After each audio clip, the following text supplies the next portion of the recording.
comments. I'm going to be brief on it. John Erwin, I'm on the Minneapolis Park Board as well, and so I'm going to make comments personally, not representing the Park Board.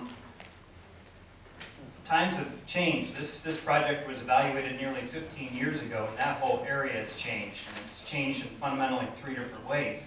I just sat through a talk by Mark Seeley, who I think a lot of people know, who is a meteorologist for the state of Minnesota, and he showed for the first time in the history of the state of Minnesota, 5 counties were declared federal flood disaster areas, and those exact same 5 counties were declared drought federal disaster areas. That's never occurred in the history of Minnesota.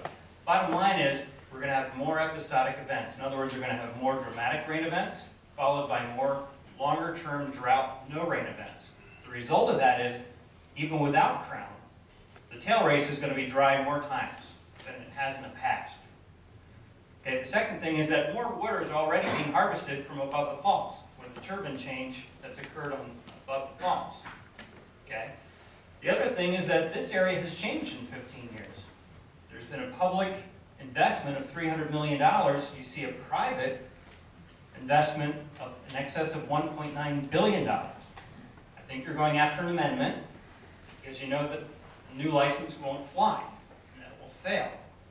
So my concern is that even with the historical models that you have, you've never been able to give us a clear number as far as how many days a year do you think this thing is going to be dry?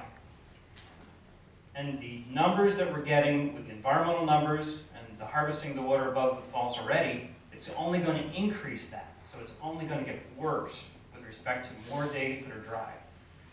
And I agree with Ted, this is an important amenity to a lot of people here and to the city of Minneapolis. This is not just a NIMBY thing. This is important to the entire city of Minneapolis.